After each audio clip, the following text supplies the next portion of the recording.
sommes le samedi 22 décembre déjà et aujourd'hui je vous retrouve pour le dernier top de ce mois-ci, c'est mon top 5 des romans Young Adult que j'ai préférés cette année. N'oublions pas que la catégorie Young Adult est une catégorie marketing qui regroupe des livres que les éditeurs destinent à une tranche d'âge assez particulière, mais ce sont des livres qui peuvent à la fois séduire des enfants un peu plus jeunes que 17-18 ans, très matures et qui savent très bien lire, et en même temps des adultes. Donc vraiment, piochez là-dedans, même si vous n'avez pas l'habitude de lire des romans jeunesse.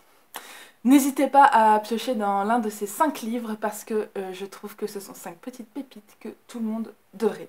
Tout d'abord, je vais vous parler de 2 livres dont je vous ai déjà parlé. Alors, il n'y a pas de classement particulier, hein. Ce sont 5 livres que j'ai adorés, voilà, point. Ces 2 livres-là, j'en ai déjà parlé, et le premier, c'est Nous les filles de nulle part, d'Amy Reed aux éditions Albin Michel Jeunesse. Je vous mettrai une petite fiche là-haut si vous voulez aller voir la vidéo où j'en parle un peu plus en profondeur, mais c'est un merveilleux roman engagé, féministe, où l'on suit 3 jeunes femmes. L'une dont la mère est pasteur, mais une pastrice, je ne sais pas comment on dit, une pasteur très altruiste et empathique et très ouverte d'esprit. La deuxième est une jeune latino lesbienne qui vient de quartiers plutôt défavorisés et qui essaye un petit peu de s'en sortir dans la vie en criant peut-être un peu trop fort. Et la troisième est une jeune femme qui a le syndrome d'Asperger.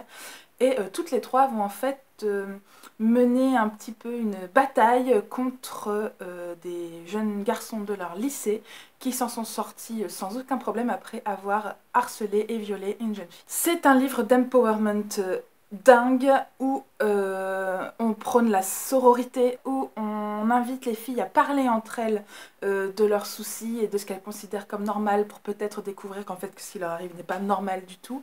Ça parle aussi des bons garçons, faut pas croire, hein, ça dit pas du tout que les garçons sont tous des violeurs en devenir, mais c'est un roman très important qu'on devrait mettre dans tous les CDI, qu'on devrait faire lire à toutes les jeunes filles et à tous les jeunes hommes pour comprendre un petit peu le monde dans lequel on vit. Le deuxième livre dont je vous ai déjà parlé, qui est un des méga coups de cœur de cette année, c'est The Hate You Give de Angie Thomas. C'est aux éditions Nathan. Et le film sort en janvier ou en février, donc n'hésitez pas à le lire très vite avant de voir le film. Anussi Star, qui est une jeune fille qui vient de la banlieue noire, dont le père a fait des petits trafics, est allé en prison, qui côtoie des petits dealers pas méchants, mais bon voilà, qui font pas forcément des choses très légales, mais qui aussi va dans un lycée privé où la population est majoritairement blanche, car sa mère insiste pour qu'elle ne reste pas dans les écoles du ghetto. Elle va se retrouver la seule témoin du meurtre de l'un de ses meilleurs amis lors d'un contrôle d'identité de conduite, alors qu'il n'était ni dangereux ni armé. Il s'est fait tirer dessus et descendre par un policier, blanc évidemment. Star va se retrouver du coup avec un dilemme. Est-ce qu'il faut qu'elle témoigne pour défendre son ami, mais dans ce cas devenir aux yeux de tous la jeune fille qui vient d'un ghetto à problème, ou à se taire pour continuer un peu sa double vie et se camoufler parmi les jeunes gens de son lycée et faire oublier ses origines. C'est un magnifique roman qui parle de tellement de choses. Ça parle à la fois du mouvement Black Lives Matter, évidemment, qui est un sujet à la fois hyper important, que ce soit aux États-Unis mais dans le monde entier. Ça parle également de qu'est-ce qu'on fait de ses origines, ça parle également de prendre du recul et de ne pas croire tout ce qu'on vous dit et de ne pas faire d'amalgame facile. Ça parle aussi des premières histoires d'amour, ça parle d'amitié. C'est un roman qui fait à la fois l'éloge de Tupac et de Harry Potter. Enfin, je veux dire, c'est un roman très très riche, à la fois drôle et triste et important, qui vous met en colère et qui en même temps vous rassure. Enfin voilà, un roman indispensable à lire de toute urgence. J'ai ensuite lu le nouveau Clémentine Beauvais chez Sarbacane, Brexit Romance, qui a été pour moi une bouffée d'air frais après plein de lectures assez terribles, dans le sens où elles étaient assez déprimantes. Ici, on se retrouve au sein d'une comédie romantique un petit peu à la Jane Austen version 2.0. On y suit toute une flopée de personnages. D'un côté, une jeune soprano française qui va tomber raide amoureuse d'un jeune lord anglais qu'elle va croiser lors d'un récital. On va suivre également une jeune femme londonienne qui veut monter une start-up contre le Brexit pour créer des faux mariages des vrais faux mariages un peu arrangés entre des Britanniques et des Français pour que les Britanniques gardent le passeport européen et que des Français puissent facilement venir travailler en Grande-Bretagne. On va suivre le prof de chant acariâtre et complètement aigri de la jeune soprano qui va se découvrir un penchant pour les jolies histoires d'amour. C'est drôle, c'est intelligent, c'est engagé politiquement, c'est une petite bricasse qui fait du bien et qui met du baume au cœur. On rigole, on pleure, on vit des émotions assez intenses avec les histoires d'amour. Vraiment, c'était une très chouette comédie romantique, à la fois engagée politiquement et aussi hyper pertinente, que ce soit dans son humour ou dans ses propos. J'ai lu Sirius de Stéphane Servan, et comme je vous l'avais dit dans ma vidéo du New Lyric Book Challenge, c'est un livre que j'ai acheté à sa sortie en août 2017, et que je n'avais toujours pas lu, là je l'ai lu. Et j'ai, sans surprise, complètement adoré. Je crois que j'ai acheté 3 ou 4 autres livres de Stéphane Servan à la suite pour dévorer toute sa bibliographie. C'est un roman post-apocalyptique où on suit Avril, une jeune fille qui survit dans la forêt après ce qu'on comprend être une espèce de guerre un peu nucléaire qui a détruit tout ce qui était vivant. Il n'y a plus rien qui pousse, il n'y a plus d'animaux. Les quelques humains qui restent s'entretuent pour se dévorer ou pour s'échanger des ressources. Et elle essaie de survivre seule dans la forêt avec des rations qu'elle trouve dans des paquets de rationnement qui ont été envoyés par les airs. Avec son petit frère Kid, qui est un petit garçon qui ne se rappelle plus trop ce que c'était avant que tout dégénère. Un jour, alors qu'ils essaient d'échapper à des humains un petit peu violents, on va dire, ils découvrent un cochon. Kid, le petit garçon qui n'a jamais vu d'animaux, est persuadé que c'est un chien. Avril se dit que ça pourrait faire un super jambon si on l'engraisse, mais d'un autre côté, est-ce qu'elle a envie de devenir ce genre d'humain violent qui tue des animaux? Et du coup, tous les deux, ils vont profiter du fait que leur abri est détruit pour faire une espèce de road trip à travers le monde et de rejoindre un lieu un petit peu mythique qu'ils se sont inventés dans les montagnes pour retrouver la paix. C'est un roman sur l'antispécisme, sur la violence, sur l'importance ou non des mots, sur le fait qu'ils peuvent nous rassembler mais aussi nous diviser. C'est un roman sur le mensonge et comment ils peuvent nous faire tenir debout. C'est un roman sur le retour à l'essentiel, c'est un roman important, merveilleusement bien écrit, que je ne peux que vous recommander à 100%. Peu importe ce que vous aimez, vous allez trouver de quoi aimer ce livre à l'intérieur. Et enfin, il faut que je vous parle de ce livre. Ça va être difficile car j'ai encore du mal à mettre des mots dessus. C'est mon coup de cœur.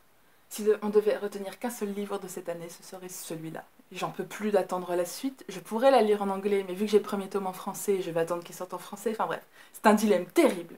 Il s'agit du livre Le Faiseur de rêves de Laini Taylor aux éditions Lumen. Je crois que cela faisait des années que j'attendais ce roman. Je vais commencer par essayer de vous raconter l'histoire, on verra après si j'arrive à démêler un peu mes émotions pour en parler mieux. On suit le jeune Laszlo, qui est un orphelin qui a été retrouvé abandonné dans la nature et déposé dans un monastère quand il était tout petit.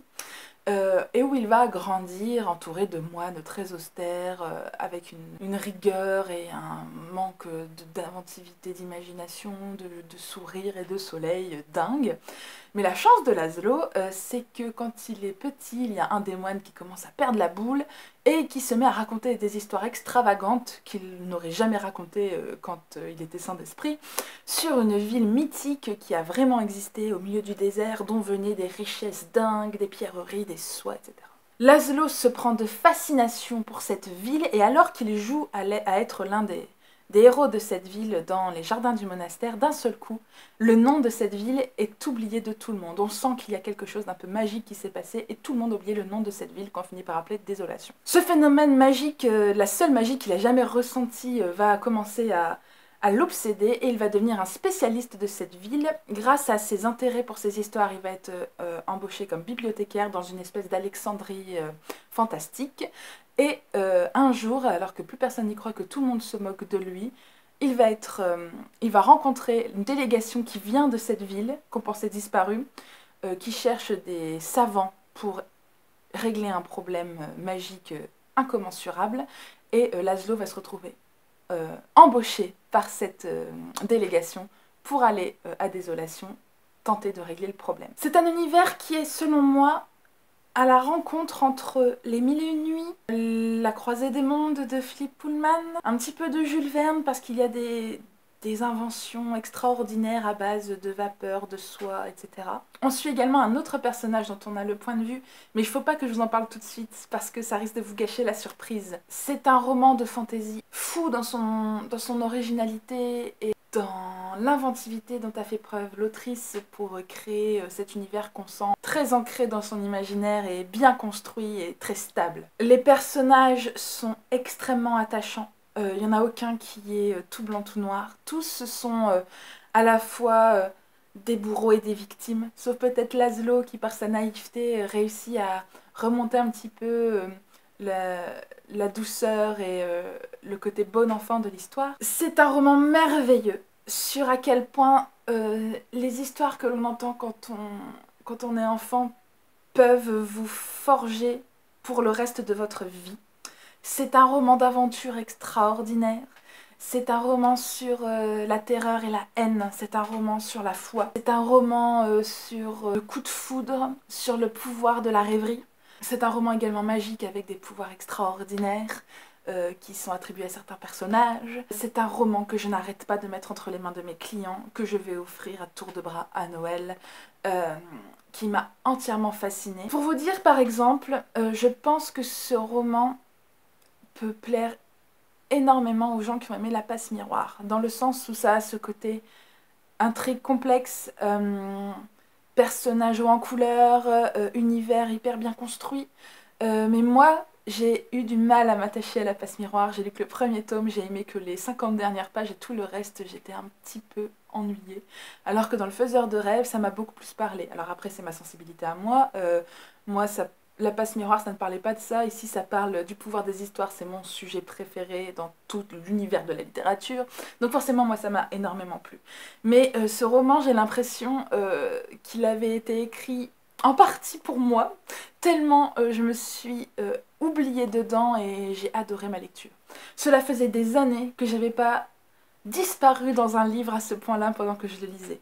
Et j'ai envie que vous viviez la même chose. C'est un roman qui plaira à la fois aux ados, aux adultes, à tout le monde qui aime un petit peu l'imaginaire et la fantaisie. C'est aussi un merveilleux roman qui est très bien écrit.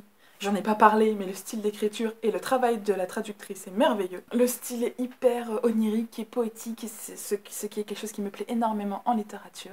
Enfin bref, je vais arrêter de faire l'éloge de ce livre, ça fait longtemps que j'en parle, là vous avez compris, il faut lire Le Faiseur de rêves de Laini Taylor. La bonne nouvelle, c'est que le deuxième tome, La Muse des cauchemars, sort au mois d'avril chez Lumen, si je me trompe pas, il est déjà sorti en anglais, si vous voulez vous plonger dans les livres en anglais. Et voilà, c'est tout pour moi pour aujourd'hui. Je vous retrouve demain pour un nouveau dessin. J'espère que ce dernier top du mois vous a plu. N'hésitez pas à me dire quels sont vos coups de cœur de l'année 2018 en Young Adult. Et s'il y a l'un de ces livres-là que je vous ai donné envie de lire, ça me ferait super plaisir.